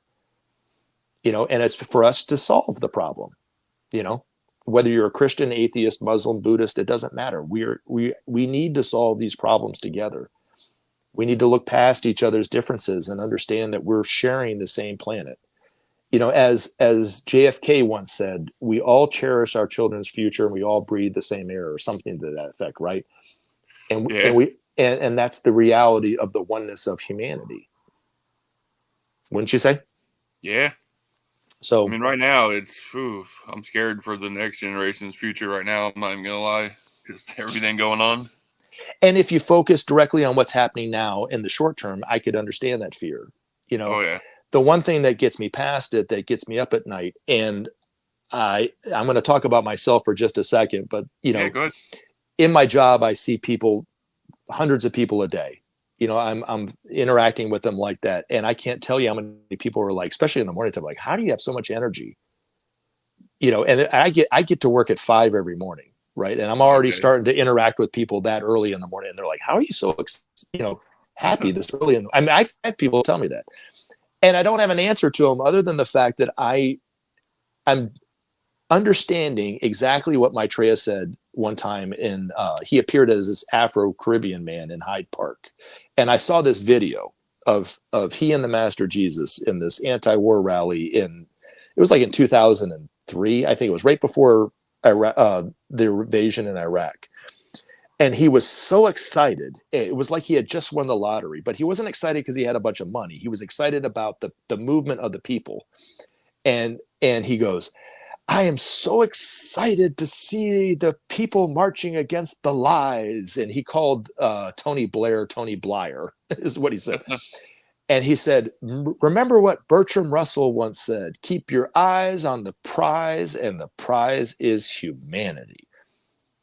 And so he's already teaching humanity in these ways. And unfortunately, you're having to get it secondhand through people like me. But eventually, I can almost guarantee you, James, when you see him and you see Maitreya the way and maybe meet him in person the way that I've met him, and when he's out talking to people, you will experience somebody who knows nothing but joy, nothing but love, his love of all of humanity, in a way that every time that you've read the Bible and thought about Jesus, Jesus is just like that too, mind you, right? He's just like every one of these other masters, full of joy and life, and without any prejudice toward anyone, without any ill will toward anyone. People have accused Maitreya, without even knowing him, that he would exalt himself above all of humanity and even God himself, right? The Maitreya that I know doesn't exalt himself above anyone, who sees us all as one humanity, brothers as of one humanity. It doesn't matter if you're the most uneducated, poorest member of humanity. He loves them the exact same way as he loves everybody else, because he knows that within them is that same longing for unity as within you and your listeners and me and everybody else. We share the same divinity, James, every one of us, without exception. And within that is what he was crying out to that group of people in Hyde Park. Keep your eyes on the prize, and the prize is humanity. And that's the joy, and that's the love that that he'll eventually share with all of us. And we'll all experience that joy, because that joy doesn't come until we know peace, until we know trust and love and see each other as one family. That's the future of humanity. You're Yeah. just you're like everybody else, including myself from time to time, who focus in on just the problem. The problem is bringing out that humanity in all of us. I talk about my mom and my aunt, who are getting up there in age. And I was driving, and they were riding in the car with me a few months ago, and they started talking about the environment. And what do we do? How do we fix the environment? And I almost threw out my opinion to them, but I just listened to them, James. Yeah. And it was such a beautiful moment, because there was two people who were just talking about the problem. You know what I mean? Yeah. They were starting to see the problem. My mom didn't always believe that there was a problem. You see what I'm saying? Yeah. And so don't be scared of the future generation. Their future rests in our hands, unfortunately, right? We are Yeah. going to be the generation that makes the choice of whether they have a future, right? But Yeah. the future is for everyone and all of us without exception. And the beauty that humanity will create on this planet, we can't even possibly imagine. And it all starts with the principle of sharing. It all starts with that. Jesus said, feed my sheep. Maitreya says, share the resources. That they're talking about the same thing, to the same, but just in different ways. You know, Yeah. I see what you're saying. Jesus said, love thy, what's the greatest commandment when he's Love thy talking to neighbor. Joseph of Arimathea, right? He said, well, to love the Lord thy God above all, with all thy heart and all thy soul. And he goes, yes, that is a great commandment. But so is love thy neighbor as yourself, right? Yeah. So that's the same thing that Maitreya is talking about, but it's not just talking about it, it is in actually doing something about it. Maitreya says when you share, you recognize God in your brother, you know, and when we start the principle of sharing, we will be recognizing God in another nation, right? Or we will recognize the divinity in another nation, where right now we don't. We think the United States is better than the people in France. We're not better than them. Yeah. You know what I'm saying? We're not better than the people in Africa. They're just different than us. But we're all Yeah. divine, right? We're all divine. Does that make sense? Yeah. I see where you're coming from. Yeah. So, that's the hope for humanity, James. And the thing that brings me hope is I got a comment from you saying, "Hey, I would love to, for you to talk to my listeners, right?" And guess what the name of your channel is? Yeshua is my savior, right? Isn't the name of your Yeah. channel, right? It's And so, salvation. Yeah. what is it called? Yeshua is salvation. Oh, Yeshua is salvation. I'm so sorry about that. I didn't mean It's all any good. disrespect by that. But No, it's good. but you have a different belief than I have. Yeah. But yet we can talk, right? We can Yeah. listen. I've always been open to talking to people, different belief systems. And I mean, how else you going to learn stuff if you don't talk to people that have different beliefs than you? Yeah, exactly. So, any other tough questions for me, James? Um, yeah, I think I got one more. What? Talk to me. So earlier you had brought up aliens. So are aliens working with Space Brothers? Okay, so the modern. Okay, let me go back. Let me see how do I explain this. Right? You said you're in your 40s, right? Yeah, yeah, If we could go back to the 80s, yeah, and that's when I grew up, right? yeah. Same. The thought and the discussion about UFOs, right? Aliens always came up. They're aliens. Yeah, And a lot of times that we would think about a movie like Aliens, right? yeah. I can't remember who directed that movie. Was it Ridley Ridley Scott? Scott. Was it Ridley Scott? Anyway, and they look like these demon kind of Yeah, beast kind of things, right? Well, according to George Adamski, which is a different person that I talked about earlier, right? Who yeah. claimed to have met these people from other planets, they are humanity. And they're not coming from another dimension. They're not coming from another solar system. And they're not coming from the other edge of the galaxy. They're coming from our own planets, or their own sister planets of Venus, Mars, Mars, Jupiter, Jupiter. and Saturn in the main, but maybe from Mercury or some of the other planets. Well, the planets that are evolved enough have an evolved enough humanity to be able to travel here. Okay. Okay. And they're here on a spiritual mission. And so George Adamski was the one that coined the phrase Space Brothers. Oh, okay. And then, of course, Ben sees them the same way. The gentleman in the car, the one that approached him on the street, was not from this planet, according to Ben. He was from another planet, Oh, but okay. looked just like one of us. And according to George Adamski, he met with several people from other planets that were living here, that they were sitting in a cafe talking. And it wasn't like E.T., one of the aliens from Men in Black, and the aliens from Aliens talking to him in Yeah. a cab. They were just people. Now, Okay. of course, if you were to travel to Mars or Venus, you wouldn't see anything because they're living on a different level of physicality called the etheric, according to the masters. Yeah, the etheric plane. Yeah, correct. And if you were to study the scientific works of Wilhelm Reich, who was a contemporary of Sigmund Freud, so that's how long ago this was. Okay. He discovered, he actually, I don't know if he was intending to discover it, but he discovered a plane called the Orgon. He called it the Orgon. But Yeah. he discovered the lowest level of the etheric planes. There's actually 4. So there's 7 planes of physicality, according to the masters: solid, liquid, and gas. And then above gas are the 4 levels of the etheric. So these Okay. UFOs, when we see them, they actually lower their vibration down to where we can see them. And then when they simply disappear and they look like they've just gone into another dimension, they've simply raised their vibration up to where we can't see them. Now, if Oh, you had okay. if you had what's called etheric vision, which some people do, and more kids who are born today are born with etheric vision, they can actually see them.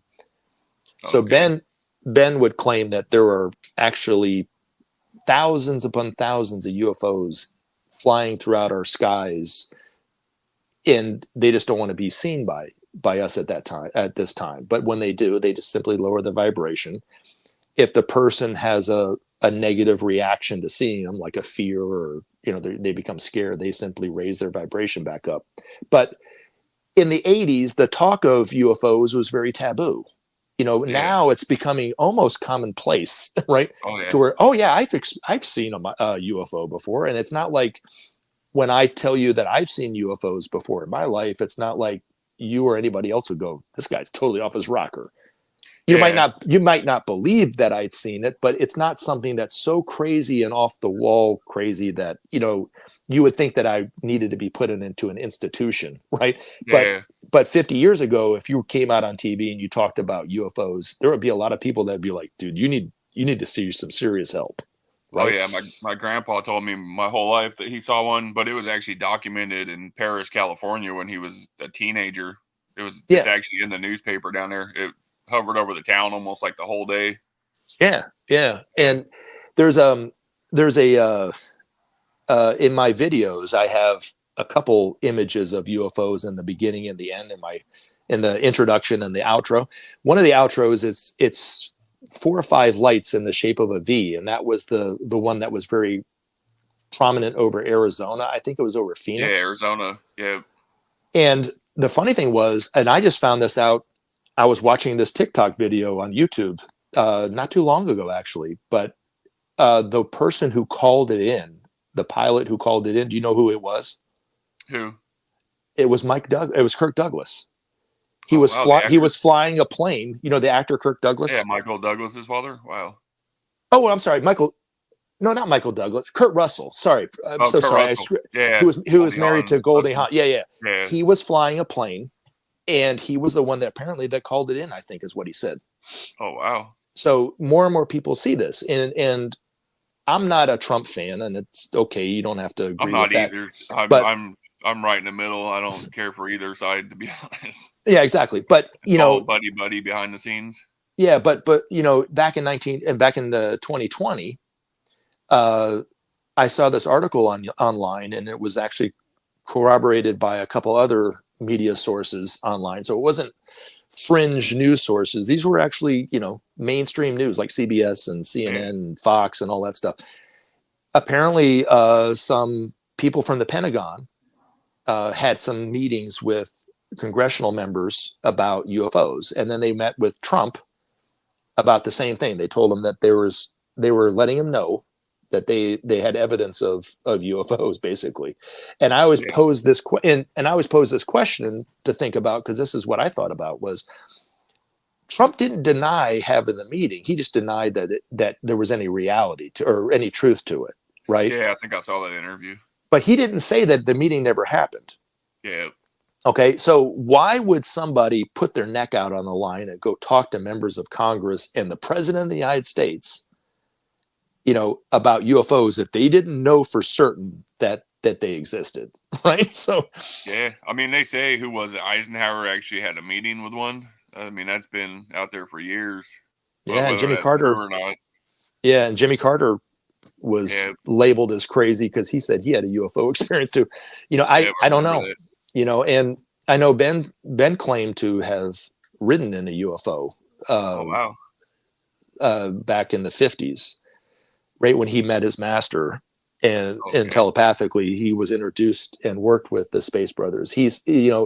I had commented not too long in our discussion ago about what Kennedy said, right, in Yeah. that speech right after I think it was the Cuban Missile Crisis. He came out with that speech. We all cherish our children's future. We all breathe it. Yeah.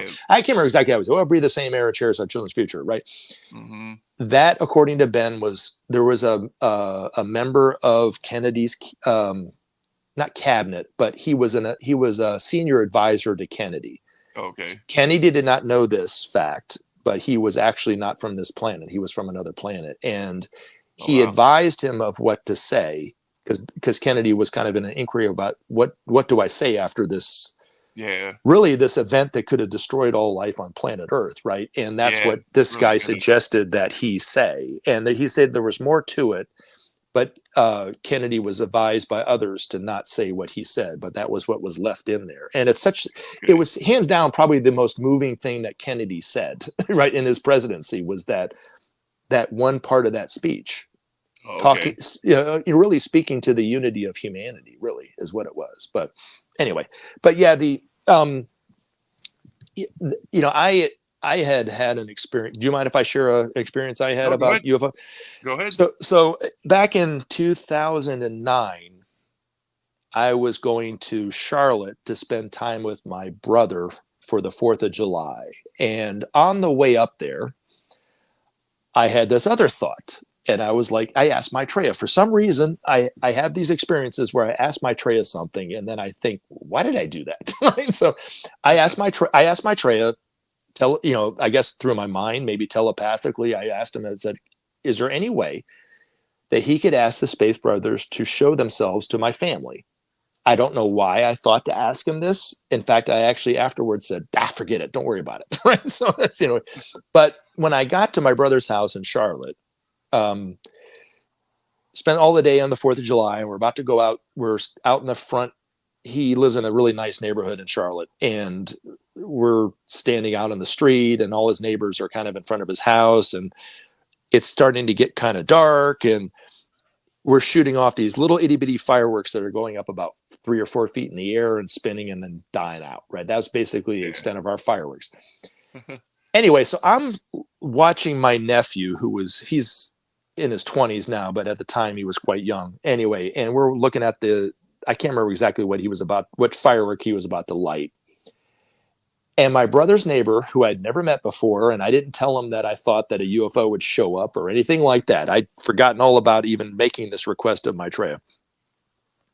Screams out in front of all these kids and all these people in this families, and stuff like this. What the F is that? And he did not use the word F. He used the other Yeah. word. Okay. Oh, So wow. anyway, right in front of everybody, my mom and everybody else. And he goes, "Oh my God, Ron, that's a UFO." And I hadn't looked up yet. I'm still looking at my nephew. And I'm thinking to myself, there's no way. There is no way that there's a UFO over my brother's house. And I kind of close my eyes. And then I look up, and right above my brother's house is a UFO. Oh, wow. And it's in the shape of a flame. It looks like a candle flame in the nights, in the sky in the summertime in the dusk, maybe around 8:30 or 9 o'clock. So there's still a Okay. little bit of light. It's not pitch black, but there's still a little bit of light out there, right? Yeah. And it was about as red as a what is it, a traffic light, red light. So it's that Okay. red, and it looks like a flame, and in the center is this little white little ball, and it's moving slowly, very slowly over my brother's house, and I can't tell if it's close by or up in the sky. It was really weird. I had no reference to how far up in the sky it was, but it looked close, but yet looked far away at the same time. It's kind of weird, but Yeah. it was going really slowly. And my brother goes, "Daddy, Daddy, that's a UFO." And my brother looks at him and goes, "James, nah, there's my nephew's name is James too." But anyway, he goes, "James, Okay. there's no such thing as UFOs. That's just an airplane." My brother, the engineer, and I never came back and told my brother that, about this request that I made Yeah. of this mythical creature called Maitreya that he probably wouldn't believe anyway. But I had made the request of Maitreya, and he made it. He apparently asked them, and they showed up. And then it was flying over my brother's house. He paid no more attention to it. My nephew went, "Yeah, Dad, you're right. There's no such thing as UFOs," and went right back to doing what he was doing. I went running around the back of my brother's house and I was the only one that did this. I kind of followed it, Yeah. and it went over my brother's house, over his backyard, and over the golf course behind my brother's house. And then the flame disappeared, and then there was this white circle, and then it just disappeared. Oh, wow. So anyway, but that was like the most dramatic UFO I've ever seen, and it was, dismissed by my brother. Yeah. I The mean, there's people out there who could see it and still they're just not going to let their minds accept what they saw. Yeah, and it's funny, when I told that story to Ben, he said he had a very similar experience, but in a different way. A woman, they were in London, I think, and he was at a hotel, And I don't know if it was a conference that they were doing or a lecture or something, but this woman came up to him in private and said, you were talking about space brothers and UFOs. I would love it if you could ask your master if one of them could appear for me. And Ben said, okay, let's go outside. And they go outside and they're looking out behind the hotel, and it's just he and this woman. And all of a sudden a UFO appears in the sky, and he said it was as bright as the sun, but it was this ball that was just kind of there. And he said he looked at this woman, and this woman was just beaming. She was so excited that this happened, right? And she goes running inside to this hotel, and she screams out to the lobby, "You're not going to believe this. I asked this man for a UFO to show up, and he made it happen, and I saw this UFO outside." And he said this guy was reading a paper and looked up and said the exact same thing my brother said. There's no such thing as UFOs. Yeah. And goes right back to reading, right? And this woman goes, "Oh, I guess you're right," and just walks away. So wow. he kind of looked and he was like, even if Maitreya could appear and materialize in front of people, there would be people that would go, "There's no truth to that," right? Yeah, They can't. probably. So that's why I think, to swing back by to the whole discussion, that's why he's just having to kind of build this relationship over time. It's he's speaking to the entire world. It's not just a little group of people. Yeah. And he's having to kind of to work it over time. So this is just the part of the process where he's maybe making a name for himself or getting people more comfortable with him so he could start talking a little bit more about the problems of the world. But because I think people would deny it either way. If he came out and said he was Maitreya, and it's even in the Bible. It's funny because it's in the Bible and people have tried to use this against me, and they say, well, I think Matthew said, Jesus said, if somebody says go into the desert and find the Christ there, do not follow him, or something to that effect, right? Yeah. And if you listen to what Ben said, he said, people have asked him, what channel is he on? He goes, I don't tell you what channel is he on. You have to go find him yourself. Yeah. So he never said Maitreya is X. You need to go run and follow him and see him. And he doesn't say that. Yeah. So doing exactly what Matthew told, Jesus said in Matthew not to do, right, is what Ben said. Does that make sense? Yeah. That's why I think a lot of people thought it was Raj Patel, because he kind of had some similar principles of sharing food and stuff like that. Yeah, and I didn't know what to make of it either way. I have a friend in New York, a very dear friend in New York, who actually met Raj Patel years before all that happened. Oh, okay. And she goes, I know he's not Maitreya. And she goes, what do you mean? I said, what do you mean? She goes, I met him at a dinner party. She goes, he was in New York. He had just given a lecture, and he was just trying to make a name for himself. And she just happened to meet him at a dinner party and talk to him. Yeah. And he doesn't believe said himself he wasn't. So. And according to Ben, Maitreya, when asked if he is Maitreya, he will not say yes or no. He will find a way to talk around it. And I think Ben said one of his associates said that there were people in the Asian community of London when he was living there.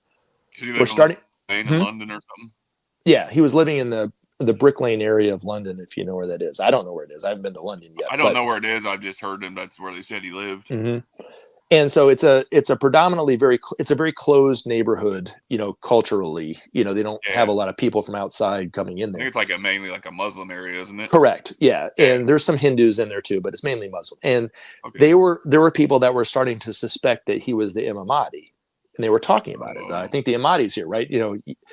Now some of them would say, well, isn't the Imam Mahdi supposed to enter Syria, right? Well, that's just a symbol, just like Jesus coming into Jerusalem. But anyway, so when asked, because he was asked, are you the Imam Mahdi? He said, well, if I'm the Imam Mahdi for the Muslims, then what about the Christ for the Christians or the Messiah for the Jews? He said, these are just names that we came up with for the same individual. And because we all have different ideologies, those different names create confusion. He goes, he simply wants to be known as a teacher and looked at as a teacher, not as any kind of deity or demigod or anything like that. So, because he said that's what he is a teacher. And, my third grade piano teacher could make the same claim as being a teacher.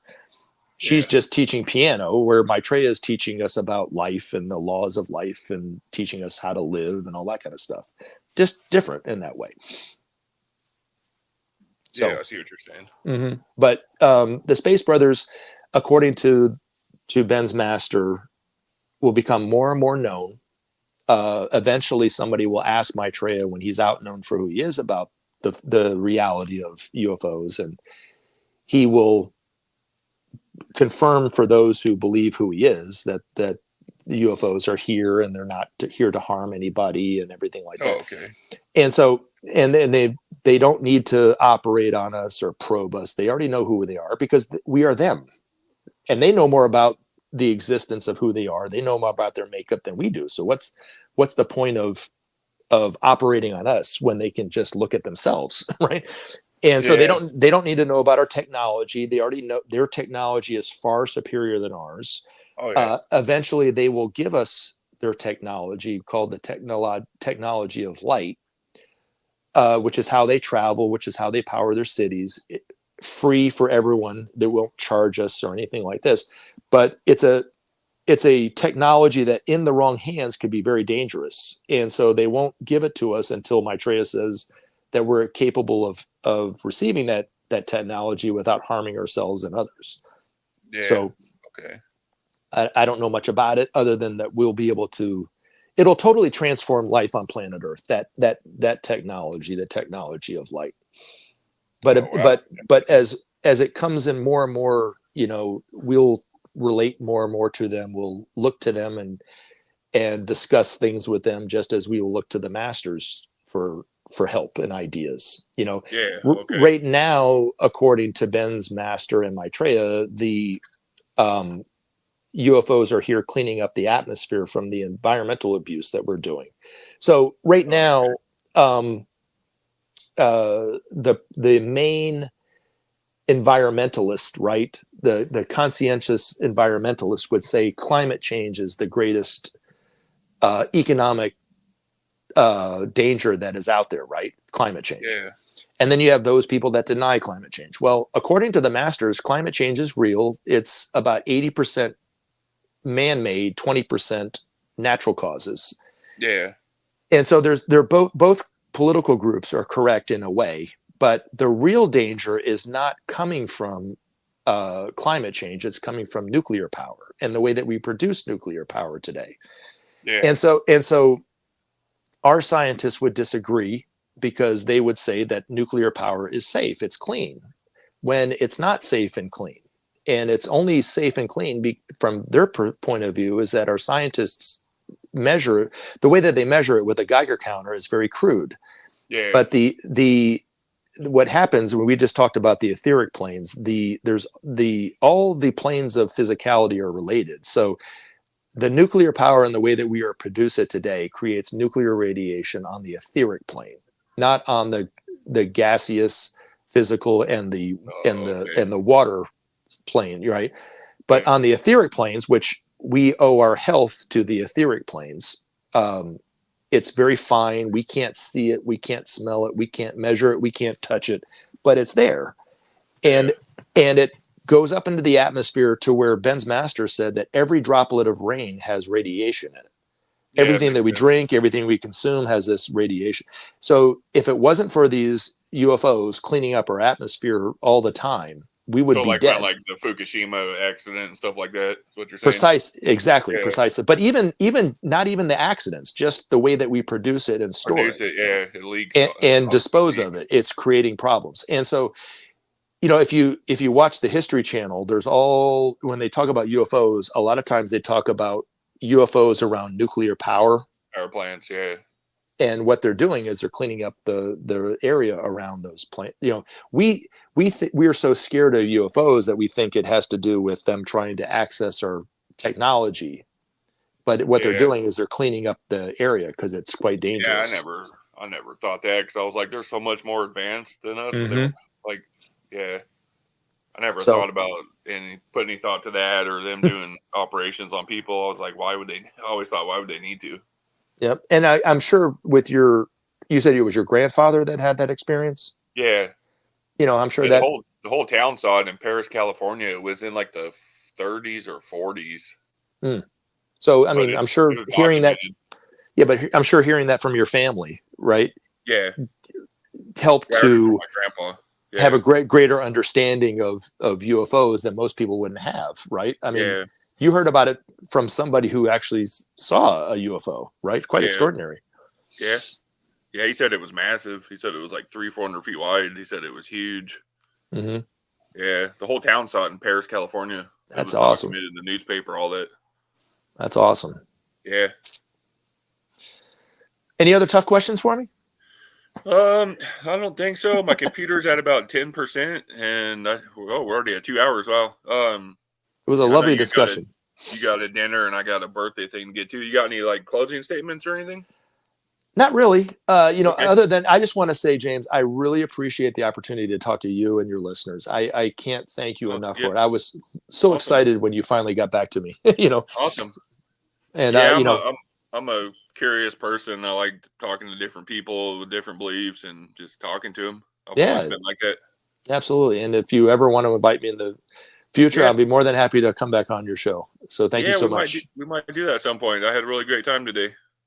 Yeah, likewise, likewise. Well, thank you very much again. And Yeah, so, thank you, Gary. And if anybody's interested, check out Gary's channel, Search for Signs on YouTube.